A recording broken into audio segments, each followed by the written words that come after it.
Hallelujah. Don't want to be one of complain. She can see Pandruque and Kunosevenza Edway. Vanochengeta washeni ye 2 weeks. Yo payanzi zwari mwechete. Yo payanzi 100 rand.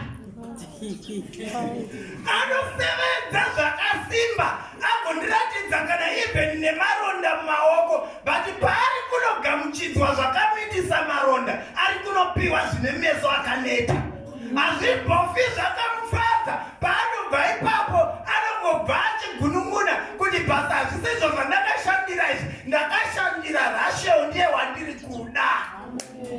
But Bhaibheri shoko raMwari rinoenda mberi ronoexplaina rotiro. Aiwa kaJacob, tsika yedu yepano ndeyekuti hazvigoni kuti tikupe musikana mudiki mukuru asati adini aenda. Verengai rechishona rati chini baba, rechishona. Rabhani akati, hakunzarwo kuno kwedu kuti munun'una atange kuwaniswa mukuru achibvera. Zvinonzi Labhani ndokubva ati paakaudzwa kuti baba apa mandichita zvikanzi hazvinzarwo kuno kwedu. Haleluya. Hazvinzarwo kuno kwedu. Haingoudzari pamitsi pako kuti hazvinzarwo kuno kwedu. Hazvinzarwo kuno kwedu. Ndoyakafira Jacob iyoyo yekuti kunzvimbo kwavo vanga vasingakwanisi kurodza mudiki mukuru asati aenda. Chimweya chaLabhani, chidhimoni chaLabhani ndokubva chatanga kufamba, ndokubva chapinda kana even mukereke. Unosvika patime kana even yeoffering, woisa ruoko rwako muhomwe, wobva watora mazakwatira arimo, podzi pane 200, pane 50, pane yakadai.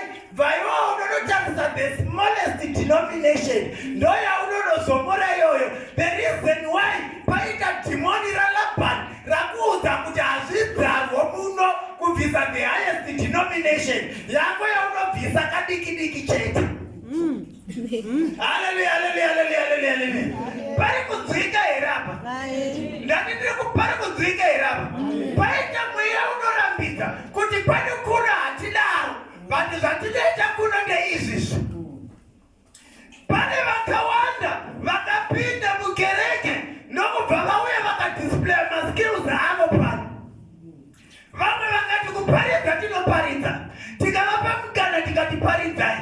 Ndokubva kwabuda vana Labhani, ndokubva vanovakwenya zvikanzi hazvidzarwo kuno kwedu kuti uparidze zvekudarika mufundisi. Ndokubva vatanga kutsunywa zvikanzi kwedu hazvidzarwo izvozvo, unofanirwa kuva pasi pamufundisi. Pakaita vamwe vakauya muchechi ndokubva vamhanya kupraise and worship vakademonstrate maskills avo zvikanzi iwe kuno hazvinzarwo izvozvo, unofanirwa kutedzera zvandinoita ende ipa zvandoimba inini. Ndomweya wazara nhasi mukereke wekuudza vanhu kuti kwedu hazvinzarwo, but varipo pakuita shoko raMwari. Tine dhimoni raLabhani rabata mukereke pazuva ranhasi. Dhimoni raLabhani ngarikuregedze. Ndiri kuti dhimoni raLabhani ngarikusiye.